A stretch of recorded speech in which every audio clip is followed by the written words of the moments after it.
Hello guys, welcome to our channel Indian comics universe. तो आज की कॉमिक्स है चुंबक का चक्रव्यूह का सेकंड पार्ट। फर्स्ट पार्ट हम ऑलरेडी पढ़ चुके हैं, आपको वीडियो चैनल पर मिल जाएगा। तो चलिए शुरू करते हैं चुंबक का चक्रव्यूह का सेकंड पार्ट। अचानक ध्रुव अपने हाथों को ढीला छोड़कर फुर्ती से नीचे झुक गया और ध्रुव के हाथों का दबाव खत्म होते ही ड्रिलमैन के दोनों हाथ एक दूसरे की तरफ बढ़े और दोनों ड्रिलें आपस में टकरा गई। हवा में भीषण चिंगारियां उठी और एक ड्रिल ने दूसरी ड्रिल को नष्ट कर दिया। यह क्या हुआ? मेरी प्यारी ड्रिल टूट गई और ऐसा करने के लिए मुझे तूने मजबूर किया है। अब मैं तुझे जिंदा नहीं छोड़ूंगा। ओह, अब यह न्यूक्लियर बैटरी के बारे में भूलकर मेरी जान लेने पर तुल गया है और अब इसके वार और भी सटीक होते जा रहे हैं। मुझे जल्दी ही इसका हिसाब करना होगा, वरना इसकी ड्रिल मेरे बदन को सर्दियाँ छेद कर देगी। असंतुलित होकर ध्रुव गोदाम में रखे कुछ कंटेनर पर जा गिरा। ओह, मुझे जल्दी उठना होगा। अरे, यह क्या? ठोस रॉकेट ईंधन, अति ज्वलनशील। सावधानी से प्रयोग करें। सावधानी से ही प्रयोग करूंगा। यही कंटेनर ड्रिलमैन के जेल का वारंट बनेगा। परंतु पहले इसको थोड़ा सा मूर्ख बनाना पड़ेगा ताकि इसको शक न पड़ जाए। हा हा हा, मूर्ख लड़के, जितनी शक्तिशाली ड्रिल को स्टील की मोटर चादर इस भी ना रोक सकती, उसको तू इस मेज से रोकना चाहता है? तुमको तो मैं रोक कर ही रहूंगा ड्रिलमैन, चाहे मुझे अपने बचाव इस डब्बे से ही करना पड़े। डिब्बा? हाँ हाँ हाँ, ये बेचारा तो मेरी ड्रिल की आवाज़ से ही चूर चूर हो जाएगा। डिब्बे में घूमती ड्रिल डिब्बे की मोटी चादर में धंसती चली गई और इस घर्षण से डिब्बे के अंदर भरे रॉकेट ईंधन का तापमान बढ़ने लगा। अब ड्रिल कंटेनर के अंदर फंस चुकी थी। बगैर कोई समय गवाए ध्रुव ने अपने स्थान से उछला और ड्रिलमैन पीठ पर एक जोरदार लात रखी। अपने ही हाथों खुद ही कब्र में जा गिरा। अब तक रॉकेट ईंधन का तापमान खतरनाक हद तक पहुंच चुका था और अगले ही पल एक भीषण धमाका हुआ, पर नुकसान गड्ढे तक ही सीमित रहा। ड्रिलमैन की ड्रिल ने ही उसको धराशायी कर दिया। अब ये कम से कम 3 महीने तक अस्पताल में रहेगा और ठीक होने पर जेल की लंबी सैर को चला जाएगा। अब चुंबा का पता बताने के बाद, लेकिन ड्रिलमैन तो बच जाएगा ध्रुव, लेकिन अब उससे कुछ भी जान पाना असंभव है। क्यों डॉक्टर? क्योंकि सिर में गहरी चोट लगने से उसकी याददाश्त जाती रही है। कोई बात नहीं डॉक्टर साहब, हमारे पास अभी एक गवाह और मौजूद है। डॉक्टर राव का प्राइवेट सेक्रेटरी मिस्टर शर्मा। मैंने ये सब अपनी खुशी से नहीं किया है। जब माँ मेरे इकलौते बेटे को स्कूल से अपहरण कर लिया था, उसने धमकी दी थी कि अगर मैंने उसको बैटरी का पता नहीं बताया तो मेरे बेटे को मार डालेगा। मैं तो यह भी नहीं जानता कि चुंबा कौन है और कहाँ रहता है। और कहीं दूर ड्रिलमैन पकड़ा गया, और वह भी ध्रुव के हाथों। यकीन नहीं होता। इस ध्रुव को अपने रास्ते से हटाए बगैर न्यूक्लियर बैटरी को हासिल करना असंभव है। पर चुंबा सम्राट, उस शैतान की आप रास्ते से हटाएंगे कैसे? एक चक्रव्यूह बनाकर और ध्रुव को अपने चक्रव्यूह में बुलाकर। ये अभिमन्यु वहीं मारा जाएगा। पर वह चक्रव्यूह में आएगा क्यों? आएगा, जरूर आएगा। अगर उसको अपनी बहन को बचाना होगा तो वह जरूर आएगा। तुम डायनमो को बुलाओ। अपनी अंडरग्राउंड लेबोरेटरी में काम कर रही श्वेता अपने ऊपर मंडराते खतरे से बेखबर थी। ओह, बड़ी देर बाद घर खाली मिला है। अब अपना मनचाहा काम करने को मिलेगा। इससे पहले तो अपने कल के अधूरे टेस्ट को पूरा किया जाए, उसके बाद। अरे, तभी कमरे का दरवाजा एक कड़कड़ाहट के साथ टूटकर नीचे जा गिरा। सामने दिख रही आकृति सचमुच भयानक थी। राम राम, यह तो किसी हॉरर फिल्म का भयानक कैरेक्टर लग रहा है। मुझे भी डरने की एक्टिंग करनी चाहिए। हाँ, आप कौन हैं? मुझे डायनामो कहते हैं बिटिया। मुझे तुम्हारे चुम्बा अंकल ने तुमको लेने के लिए भेजा है। वे तुमसे मिलने के बेताब हैं। चुम्बा? वही जिसने सुबह ट्रेन पर हमला किया था। तो फिर डरना कैंसिल। आओ। अगले ही पल हवा में उड़ता हुआ श्वेता का बदन डायनामो से टकराया और साथ ही साथ श्वेता को एक भयंकर झटका लगा। आई, पूरा बदन झना झना उठा। ये आदमी तो चलता फिरता बिजलीघर है। लगता है तू शांति से मेरे साथ नहीं चलेगी। तुझे बेहोश करना पड़ेगा। और ऐसे मुझे तो बेहोश नहीं कर पाएगा, लेकिन मेरी लैब को तहस नहस कर देगा। इसको तो मैं 2 मिनट में ठिकाने नहीं। ये मुझे चुम्बा के पास ले जाना चाहता है और उसके पास तो मैं खुद और ध्रुव भी पहुंचना चाहते हैं, इसलिए अच्छा यही होगा कि ये मेरा अपहरण कर ले। पर उससे पहले मैं अपनी थोड़ी सी तैयारी कर लूँ, क्योंकि ये लड़ाई श्वेता नहीं चंडिका लड़ेगी। श्वेता ने 2 रसायनों की बोतलें जमीन पर पटक दी और रसायनों को आपस में मिलते ही एक घने धुएं में बादल ने डायनमो को घेर लिया। उफ, ये धुआं खोखो, कुछ नहीं दिख रहा। Very good.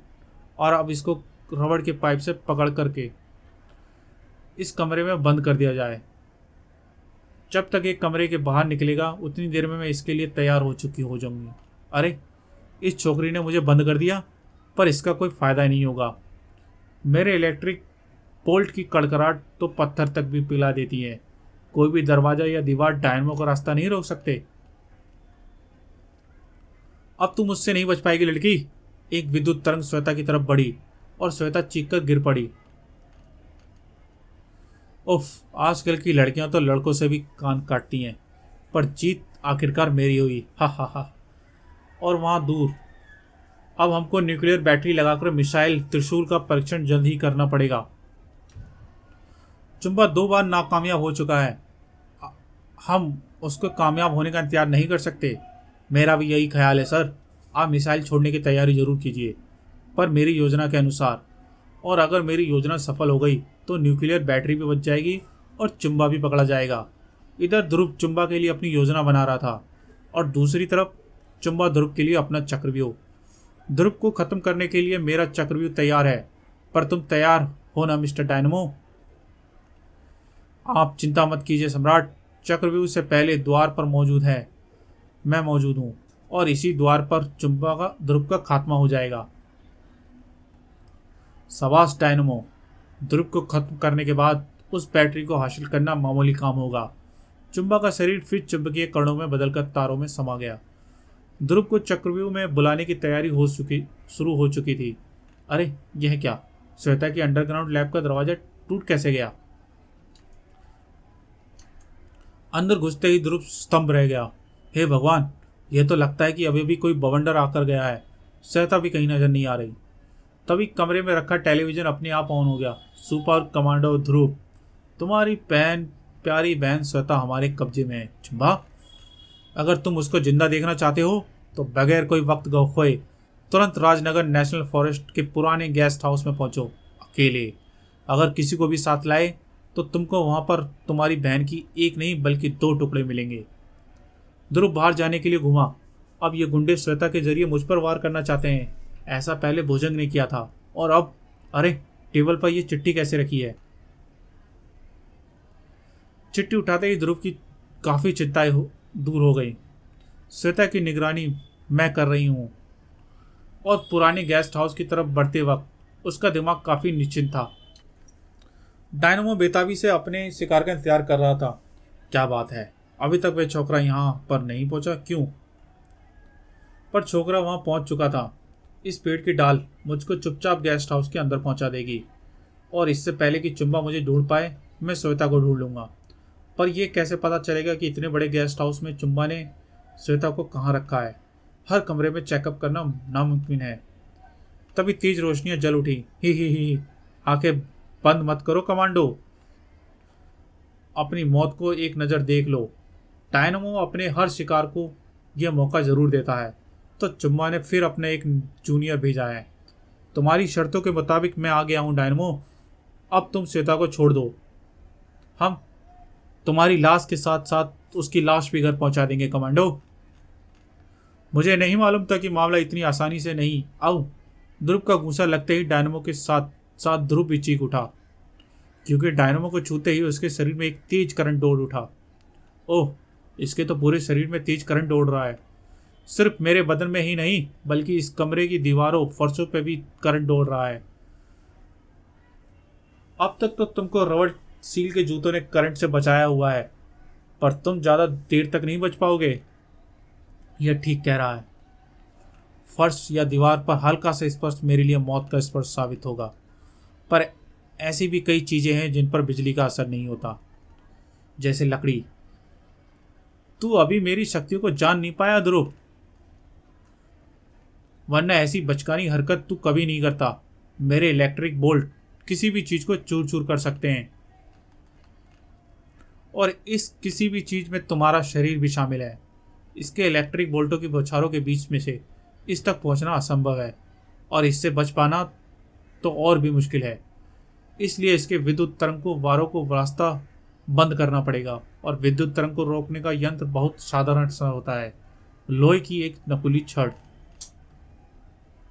जिनको तड़ित चालक कहते हैं, और हर ऊंची बिल्डिंग में इसलिए लगाया जाता है ताकि आंधी तूफान के समय इमारत पर गिरने वाली बिजली को ये अपनी तरफ खींच ले और इमारत सुरक्षित बच जाए। ध्रुव का ख्याल सही निकला। लोहे की नुकीली छड़ डायनमो के विद्युत वारों को खींचना शुरू कर दिया, और ध्रुव का डायनमो तक पहुंचना आसान हो गया। देखा बेटा डायनमो, पढ़ाई लिखाई भी बेकार नहीं जाती, और अब मैं तुम्हारी पिटाई सिर्फ रबड़ सोल वाले जूते से करूंगा। यह लड़का खतरनाक है, मुझको अपनी वोल्टेज को और बढ़ाना होगा। इतनी हाई वोल्टेज जो इस लोहे की छड़ को भी पिघला दे। पलक झपकते ही लोहे की छड़ लाल होकर पिघलने लगी। ध्रुव को मजबूर होकर तुरंत छड़ को छोड़ देना पड़ा। अब मेरा हाई वोल्टेज बोल्ट तुझे भी लोहे की रोड की तरह ही गला देगा। ध्रुव तुरंत एक तरफ लपका। बोल्ट ध्रुव को छू तो नहीं पाया, लेकिन बोल्ट के धमाके ने ध्रुव को दीवार की तरफ उछाल दिया, और दीवार से टकराते ही एक बार फिर ध्रुव के शरीर में हाई वोल्टेज का करंट दौड़ उठा। आउ! इसने तो मुझे बिजली के पिंजरे में कैद कर दिया। इस पर अगर मैं जल्दी काबू नहीं पाया तो मेरा राम नाम सत्य हो जाएगा। इसके विद्युत तरंगों को खत्म कर देना, इसको रोक देना एकमात्र रास्ता है, पर सवाल है कि कैसे। तभी हवा में तैरती एक हल्की सी महक ने ध्रुव का ध्यान आकर्षित कर लिया। इस कमरे में जलने की बदबू के साथ साथ पेट्रोल की भी महक आ रही है। मतलब साफ है, डायनो के शरीर पर बिजली पैदा करने के लिए एक शक्तिशाली मिनी जनरेटर लगा है जो पेट्रोल से चलता है, और पेट्रोल की टंकी इसकी पीठ पर लगा हुआ है। ये वह बॉक्स ही हो सकती है। ध्रुव ने हवा में एक गुलाटी खाई, और उसके जूते की नुकीली नोक की एक जबरदस्त ठोकर पेट्रोल की टैंक पर जा लगी। ठोकर टैंक से एक छेद कर देने के लिए काफी थी। टैंक से पेट्रोल की पतली धार जमीन पर गिर रही थी। अब जल्द ही इसके टैंक में पेट्रोल खत्म हो जाएगा, और साथ ही साथ इसका जनरेटर भी काम करना बंद कर देगा, और इसके बाद इस पर काबू करना बाएं हाथ का काम होगा। लेकिन होने को कुछ और ही मंजूर था। टैंक से गिरता पेट्रोल बहकर लोहे की लाल तपती छत तक जा पहुंचा, और देखते ही देखते आग पेट्रोल की धार पर चढ़ती हुई टैंक के अंदर जा पहुंची, और एक धमाके के साथ डायनमो धराशायी हो गया। चलो, यह तो अपने यहाँ बेहोश हो गया, मुझे मेहनत नहीं करनी पड़ी। अब श्वेता को आराम से ढूंढा। श्वेता गेस्ट हाउस में नहीं है कमांडो। यह तो चुम्बा की आवाज़ है। तुम्हारी बहन मेरे पास है। उस तक पहुंचने के लिए तुमको सी पॉइंट पर खड़ी एक मोटर बोट में बैठना होगा। वह मोटर बोट तुमको अपने आप तुम्हारी मंजिल तक पहुंचा देगी। जल्दी करो, एक एक पल कीमती है। मेरे व्यू का पहला भाग नष्ट हो गया, डायनमो हार गया, पर यह खतरनाक लड़का मेरे व्यू का दूसरा भाग पार नहीं कर पाएगा, कभी नहीं। ध्रुव ने सी पॉइंट पहुंचने में ज़्यादा वक्त नहीं लिया तो इसका चुम्बा मोटर बोट कहता है, पर इसमें मोटर तो है ही नहीं, ये आखिर चलेगी कैसे। पर ध्रुव बैठते ही बोट अपने आप एक तरफ रास्ते पर चल पड़ी। ओह, यानी चुम्बा अपनी चुंबकीय शक्ति से इस लोहे की बोट को अपनी तरफ खींच रहा है। खैर, देखूं ये यात्रा कहां पर खत्म होती है। बोट एकाएक समुद्र के बीच में रुक गई, और अगले ही पल पानी के अंदर से निकलकर एक भयानक आकृति ध्रुव के सामने खड़ी हो गई। तुम्हारे जीवन की यात्रा यहीं पर खत्म होती है सुपर कमांडो ध्रुव। चुंबा सम्राट का सेवक टरबाइन तुमको अभी और यहीं इस जीवन से मुक्ति दिला देगा, और यहाँ पर दूर दूर तक तुम्हारी मदद के लिए पानी के अलावा और कुछ नहीं है। टरबाइन के हाथ के घूमते तेज ब्लेडों ने लोहे की नाव को बुरादा बना दिया, और यह सही कह रहा है। आसपास ऐसी कोई चीज़ नहीं है जो मुझे टरबाइन के घूमते ब्लेडों से बचा सके, इसलिए ये लड़ाई पानी के अंदर लड़ी जाएगी। तो तू टरबाइन से पानी के अंदर छिपकर बचना चाहता है मूर्ख। अब मैं तुझे सतह पर आने नहीं दूंगा। और तू पानी में ही दम घुटकर मर जाएगा। बहुत अच्छा, यानी इसे यह नहीं मालूम कि मैं पानी के अंदर भी सांस ले सकता हूँ। और पानी के अंदर मेरी मदद करने के बहुत सारी चीज़ें हैं, जैसे मूंगे की ये चट्टान। ध्रुव को पानी में आराम से सांस लेता देखकर टरबाइन आश्चर्यचकित तो जरूर हो गया था, लेकिन उसने संभलने में ज़्यादा वक्त नहीं लिया। ये चट्टानें मेरे ब्लेडों को नुकसान नहीं पहुंचा सकती, इतना तो ये लड़का अभी समझ जाएगा। टरबाइन के ब्लेड में किसी भी चीज़ को काट सकते हैं। टरबाइन तेज गति से ध्रुव के बदन को काट डालने के लिए आगे लपका, पर तभी एक बड़ी मछली गलती से उन दोनों के बीच में आ गई। ध्रुव तो बच गया, पर यह गलती मछली को बड़ी महंगी पड़ी। पैरों में लगे प्रोपेलर की वजह से पानी में इसकी गति बहुत तेज है, इससे ज़्यादा देर तक नहीं बचा जा सकता। लेकिन अगर इसके हाथों में लगे पंखों को रोका जाए तो कुछ बात बन सकती है। शायद ये घनी सवार इसके पंखों में फंसकर इसको जाम कर दे। ध्रुव ने सेवार को टरबाइन की तरफ उछाला, लेकिन घूमते ब्लेड ने सेवार के मजबूत पौधों को साग की तरह काट डाला। टरबाइन के सामने कोई चाल नहीं चल सकती, इस पर तो कुछ असर ही नहीं हो रहा। ये चट्टानें देखने में इतनी चट्टानों से भिन्न लग रही है, शायद ये मेरी कुछ मदद कर सके। ओह, इसके अंदर से तो कोई चिपचिपा पदार्थ निकल रहा है और उसने इन सारी चट्टानों को आपस में चिपका रखा है। मेरा हाथ तो इससे चिपक गया और अब टरबाइन इधर आ रहा है। इसको कम से कम कुछ सेकंड के लिए रोका जा सकता है, पर इसको हराने का कोई उपाय जल्द ही निकालना होगा। अरे वाह, मिल तो गया उपाय। अगले ही पल चट्टानों के सामने खड़े ध्रुव की तरफ टरबाइन तेजी से लपका और उसके घूमते तेज ब्लेड चट्टानों को काटते हुए अंदर तक घुस गए और एक घरघराहट के साथ मेरे पंखे जाम हो गए। चट्टानों के अंदर जमे लिसे गाढ़े पदार्थ ने टरबाइन के पंखों को बेकार कर दिया और ध्रुव ने इस मौके का तुरंत फायदा उठाया। ओह, मेरा दम घुट रहा है, मैं बेहोश हो रहा हूं। ओह, यह तो गया स्वप्नलोक की सैर पर। तुरंत इसने मेरी यानी चुंबा की बोट को नष्ट कर दिया। अब आखिर मैं जाऊंगा कहाँ? पर तभी टरबाइन के पैरों में लगी पॉपुलर की तेजी से घूमने लगे और ध्रुव एक विचित्र सवारी पर तेजी से एक तरफ बढ़ने लगा। उफ, इसने मेरे चक्रव्यूह का दूसरा भाग भी तोड़ दिया। पर चक्रव्यूह के तीसरे हिस्से में इसकी मौत निश्चित है, क्योंकि तीसरा भाग मेरे किले में ही रचा गया है। टरबाइन ने ध्रुव को मंजिल तक पहुंचा दिया। ओह, यह मुझे यहाँ पर क्यों ले आया? यहाँ पर तो इस विशाल चट्टान के अलावा कुछ और नहीं है, पर इसका कुछ ना कुछ मतलब तो जरूर होगा। तभी ध्रुव के बगल पर धरती फट पड़ी। ओह, अगर मैं एक पल भी इधर उधर होता तो भुन जाता। पर यह तो गीजर है, धरती के गर्म से उठने वाली गर्म भाप के फव्वारे, और ये एक निश्चित समय के बाद ही फटते रहते हैं। ठीक समझे कमांडो। चुंबा की आवाज। यह तो चुंबा के चक्रव्यूह का तीसरा चरण है, और इस तीसरे भाग में तुमको यह युद्ध भाप के फव्वारों के बीच लड़ना है, मेरे पालतू केकड़ा से, जो मेरी चुंबकीय किरणों के वातावरण में पलकर विशालकाय और घातक बन गया है। तो गाइस, ये थी चुंबा का चक्रव्यूह की कॉमिक्स का सेकंड पार्ट। इसके थर्ड और लास्ट पार्ट में हम जल्दी मिलेंगे। कॉमिक्स अगर आपको अच्छी लगी हो तो वीडियो को जरूर लाइक करें और चैनल को सब्सक्राइब करना ना भूलें। तो चलिए मिलते हैं इसकी लास्ट भाग में, चुंबा के चक्रव्यूह में। Thank you.